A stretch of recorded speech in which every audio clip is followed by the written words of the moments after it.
যে আপনাকে আমি একটা জায়গা ঠিক করে দিব, আপনার সামনে একটা ক্যামেরা রাখবো, 15 মিনিট আপনাকে হাসি দিয়ে একভাবে দাঁড়ায় থাকতে হবে। আমরা বাইরের দেশের মডেলদের থেকে কোনো অংশে কম না। ডিয়ার ফ্রেন্ডস, আপনারা দেখছেন অ্যাবাউট টাইম ইভেন্টস প্রেজেন্টস আড্ডা with Tanvir, powered by Hometex. প্রতিবারের মতো এবারও আমাদের সাথে আছেন একজন সেলিব্রিটি, এবং আজকের সেলিব্রিটি ফ্যাশন ইন্ডাস্ট্রি থেকে। Is a very handsome model, এবং উনি অনেক দিন ধরে কাজ করে যাচ্ছেন ন্যাশনালি এবং internationally. So I am very happy to have him in my show. So আজকে আর দেরি না করে পরিচয় করিয়ে দিই আমাদের আজকের অতিথি মডেল রূপমের সাথে। হ্যালো রূপম, কেমন আছেন? আলহামদুলিল্লাহ ভালো আছি, আপনি কেমন আছেন? I am very good and very happy to have you on my show. আমি আপনার ব্যাপারে আগে অনেক শুনেছি, but we haven't met, but ভালোই লাগছে আপনার সাথে খোলামেলা কিছু কথা বলবো। Would love to know about your industry. ভাইয়া, আপনার কতদিন হলো ফ্যাশন ইন্ডাস্ট্রিতে আপনার বিচরণ? ফ্যাশন ইন্ডাস্ট্রিতে আই স্টার্টেড ওয়ার্কিং 2014। সো বলতে পারেন 10 বছর। মাশাআল্লাহ, it's very long time. How did you start? কিভাবে শুরু হলো? শুরুটা আমি তখন আমার ইউনিভার্সিটি প্রবাবলি আমি 9th সেমিস্টার 10th সেমিস্টারে ছিলাম, এরকম সময় একটা ফ্যাশন শো হয়েছিল। সেই ফ্যাশন শোতে university I work there as a model since মানে আমার খুব ভালো লাগতো মডেল, নায়ক বা থাকে না মিডিয়ার ব্যাপার স্যাপারগুলো ছোট থেকেই আমরা যেরকম আর কি, তো ভালো লাগতো। কিন্তু আই হ্যাড নো অপরচুনিটি, যে আসলে জানা ছিল না কোথায় কিভাবে কি হয়। তো শোটা করার পরে আমার ফ্রেন্ডসরা আমাকে অনেক উৎসাহ দিল যে হ্যাঁ, তোকে তো দেখে মডেলের মতো মনে হয়, ওয়াই ডোন্ট ইউ স্টার্ট। দেন আমি খোঁজ খবর করা শুরু করি, আমার ফ্রেন্ডরাই আমাকে অনেক খোঁজ দেয়। Sunera, I think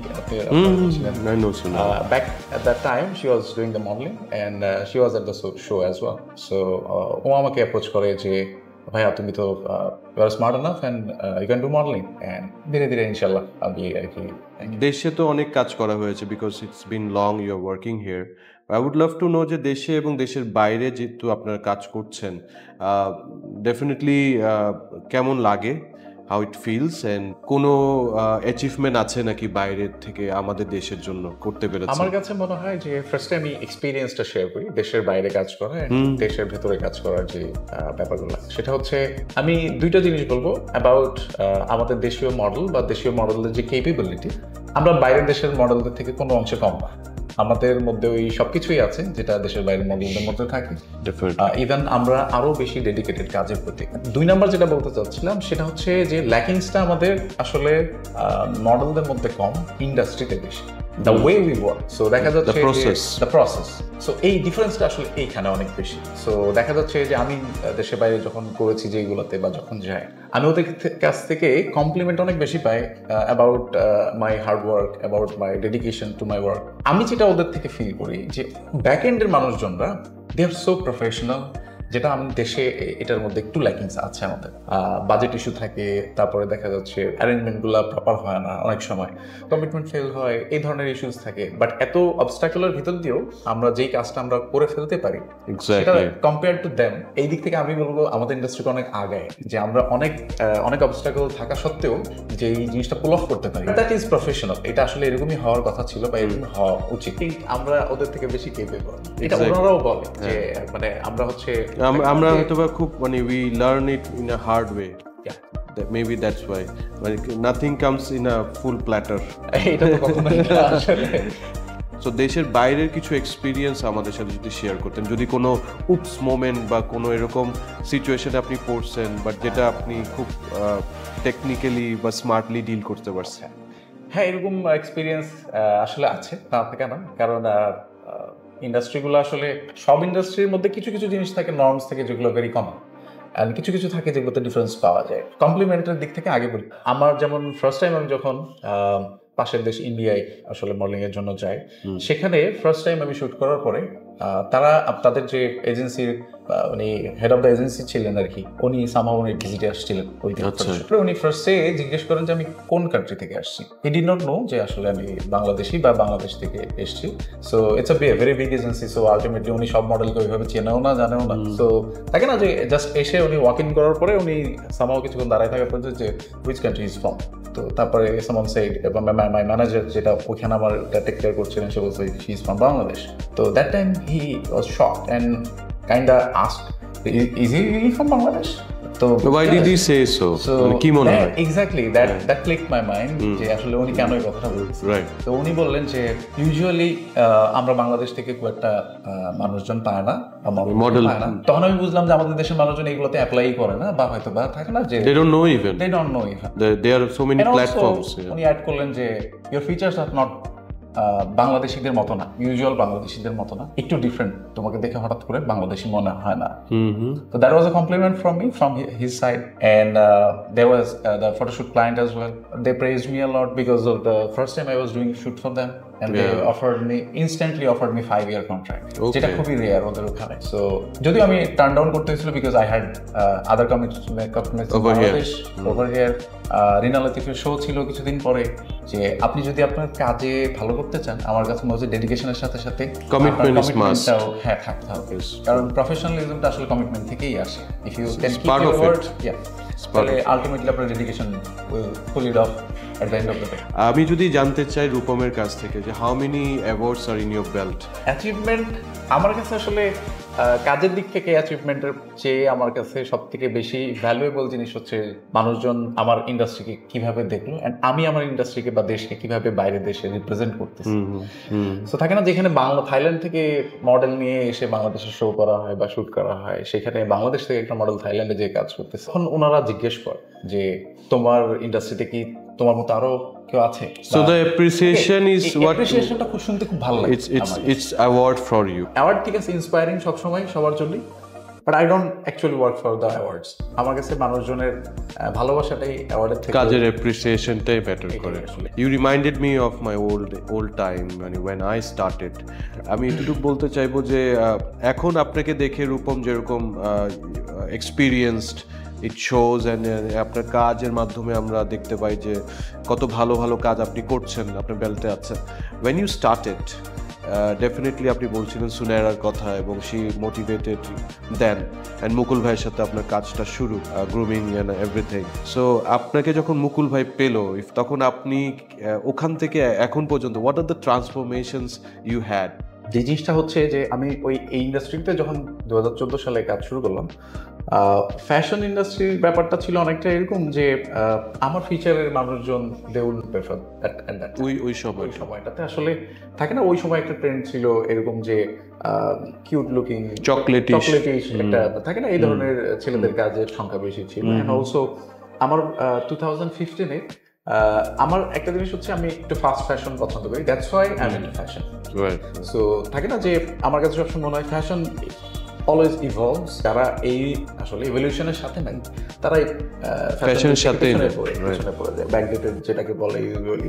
absolutely. So আমার কাছে মনে হয় বিকজ অফ দ্য পিপল যারা পিছনে কাজ করতো, তাদেরও স্টাইল সেন্স এবং তাদেরও exposure to the outside world change হয়েছে ইন্ডাস্ট্রির বাইরের ইন্ডাস্ট্রির ব্যাপারগুলোতে।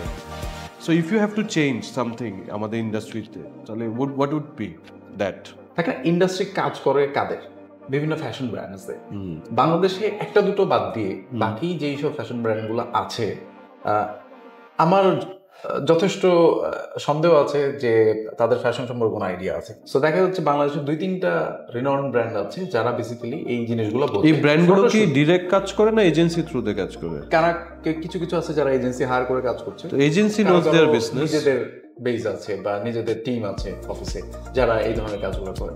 আমি মেনশন করব বেসিক্যালি ফটোশুট বা ফ্যাশন রিলেটেড যে কাজগুলো, সেটা হচ্ছে যে বাজেট একটা ইস্যু সবসময়ই থাকে, কিন্তু কোয়ালিটি অফ ওয়ার্ক কিন্তু আর they shy of like saying their budget, যে ভাই আমাকে এটা লাগবেই আমার, এরকম বলার মানে এরকম বলতে পারে না তা না, বলতে পারে, কিন্তু বিষয়টা হচ্ছে এরকম যে মার্কেটটা নাই, কোনটা মার্কেটটা হবে কাউকে না কাউকে তো করতে হবে। যখন এতদিনে হলো না, মানে আমরা যখন আসছি আমরা নোবেল ভাইদেরকে দেখতাম, এখন আপনাদেরকে আমরা দেখছি। সো এত দিনের একটা মার্কেট, এই মার্কেট এখনো পর্যন্ত ওই জায়গায় আসে নাই যে আপনি জিজ্ঞেস যেই স্কেলে হওয়া উচিত সেই স্কেলে হচ্ছে। আরেকটা জিনিস হচ্ছে যে আমরা সবসময় মডেলিংটাকে অনেক ছোট ভাবে দেখে আসছি। যেমন আমি মাঝে মাঝে বলি যে আমাকে সব অনেকেই বলে যে modelling is very easy and everything, এরকম মনে হয়। তা আমি ওনাদেরকে একটা কথাই বলি যে মডেলিং এমন একটা ফরম্যাট যেখানে you have to give that expression without saying a word without any background music, without anything. You just have to pose and express the emotion through your facial expressions only. And also Bangla মানে সাধারণ মানুষজনকে বোঝানোর জন্য বলি যে আপনাকে আমি একটা জায়গা ঠিক করে দিব, আপনার সামনে একটা ক্যামেরা রাখবো, 15 মিনিট আপনাকে হাসি দিয়ে একভাবে দাঁড়ায় থাকতে হবে। তো কতটুকু আপনি পারবেন? তো এই চ্যালেঞ্জটুকু দিলেই যখন দেখে যে 1-2 মিনিট হাসি একরকম ভাবে ধরে রাখাটাই অনেক কষ্ট, তখন ধীরে ধীরে বুঝতে পারে যে আসলে ফ্যাশন মডেলদের কতটুকু কষ্ট হয়। আমাদের সব থেকে আমরা কিসের জন্য এত খাটাখাটনি করি? আসলে খাওয়ার জন্য, তাই না? ভালো খাবো, ভালো লাইফ লিড করবো, রাইট? মডেলদের সব থেকে বড় কষ্ট তারা খাইতে পারে না, রাইট? কারণ কি ফিজিক্যাল মেইনটেনেন্সের জন্য আপনার ডায়েট মেনটেন করতে হয়, আপনার সবকিছু বুঝে বুঝে খেতে হয়। এত কিছুর মাঝখানে আপনি কিন্তু, যেমন অনেকেই দেখে আমরা ইউজুয়ালি একটু হাই চার্জ করি, মানে টাকা পয়সা একটু বেশি চার্জ করি ফটোশুটে। সো দেখা যাচ্ছে অনেকেই বলে যে ভাই কয়টা ছবি তুললেন, এতগুলো টাকা নিয়ে যাচ্ছেন। আমি ওনাদেরকে বলি ভাই আপনি আমার আজকের কষ্টটা দেখলেন, আমি কিন্তু এই এতটুকু মেনটেন করার জন্য সারা বছরই আমার কষ্ট করতে হয়। সো বাংলাদেশি ব্র্যান্ডগুলোর মধ্যে প্রফেশনালিজমের অনেক অভাব আছে। এখানে ইন্ডাস্ট্রির কিছু মানুষজনেরও অবভিয়াসলি একাধিক তালি বাজে না, দুই পাশ থেকেই আছে। অনেকেই আছে নিজের কাজটা পাওয়ার জন্য প্রফেশনালিজমটাকে টাটা বাই বাই করে দেয়, which is actually bad for the industry. আপনি যদি চিন্তা করেন 2 নম্বর জিনিস, আমাদের ইন্ডাস্ট্রিতে ইনোভেটিভ কাজ খুব কম হয়, কারণ ইনোভেশনটাকে আমাদের দেশের মানুষজনরা হঠাৎ করে অ্যাকসেপ্ট করতে চায় না। এরকম একটা ধারণা সাজায় রাখা হয় সবার সামনে, এজেন্সির পিচগুলো থেকে হোক অথবা ক্লায়েন্টের, which is true to some extent, not for everyone. কারণ আপনি দেখেন আমাদের দেশে অনেক লেভেলের বায়ার আছে, কাস্টমার আছে, রাইট? লেটস সে আমাদের কিছু ব্র্যান্ড আছে যাদের প্রাইসিং অনেক হাই, কিছু মিড লেভেল, কিছু লো লেভেল। তার মানে আপনার সবাইকে তো এক জিনিস আপনি খাওয়াচ্ছেন না, রাইট? সো থাকে না যে এই যে টার্গেটেড মার্কেটিং, যেটা টার্গেট করা, যে আলটিমেটলি হ্যাঁ আমি আমার প্রোডাক্ট এদের জন্য বানাচ্ছি, ওদেরকে আমি শোকেস করতেছি, এন্ড ওদের কাছে আমি সেল করতেছি। এই ব্যাপারটা কতজন বুঝে আসলে? এইখানেই আসলে গোজামিলটা, সেটা হচ্ছে যে আমরা সবসময় একটা ফ্ল্যাট, মানে কোনো লেভেলিংটা সেগ্রিগেট না করে জাস্ট একটা ফ্ল্যাট ভাবে চালায় দেওয়ার চেষ্টা করি। তো ওই কারণটাতে যে জিনিসটা হয় যে আমাদের কোয়ালিটি অফ ওয়ার্ক, ভালো কাজ বের হয়ে আসে না। ডেফিনেটলি হ্যাঁ, যেমন এডিটোরিয়ালের ক্ষেত্রে দেখেন, আমাদের এডিটোরিয়াল গুলোতে আগে অনেক ভালো ভালো কাজ হতো আগে, এখন হচ্ছে না। দেশের বাইরে অনেক অনলাইন ম্যাগাজিনস আছে যারা ওয়ার্ল্ড ওয়াইড রিনাউন্ড। আমাদের দেশের একটা অনলাইন ম্যাগাজিন নাই যেটা ওয়ার্ল্ড ওয়াইড রিনাউন্ড হচ্ছে। সো অনলাইনের যুগে ক্যাটালগস বা যে আপনার ম্যাগাজিনস গুলো কি হারাই গেছে? হ্যাঁ, ফিজিক্যাল ম্যাগাজিন আসলে কমে যাওয়াটাই স্বাভাবিক, বিকজ আমরা যেমন এখন বই যদিও পড়ি কিন্তু ই বুক পড়ি, ব্যাপারটা অনেকটা। তাহলে এখন আপনাদের ক্ষেত্রে হচ্ছে বিলবোর্ডস আর হচ্ছে অনলাইনের জন্য শুটগুলো আসলে নাই আমাদের থেকে।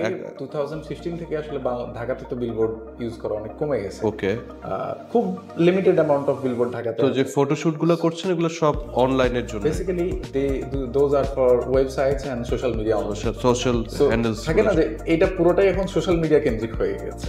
সো আপনার কাছে কি মনে হয় যে সোশ্যাল মিডিয়া কেন্দ্রিক হওয়াতে অনেকে তো ধরেন আপনারা এত বছর ধরে একটা জায়গা করেছেন, অনেকে তো ওদের প্ল্যাটফর্ম ইউজ করে বা সোশ্যাল হ্যান্ডেলগুলো ইউজ করে আসলে খুব ইজিলি আপনাদের পাশে চলে আসতে পারছে বা ওই সুযোগগুলো পাচ্ছে।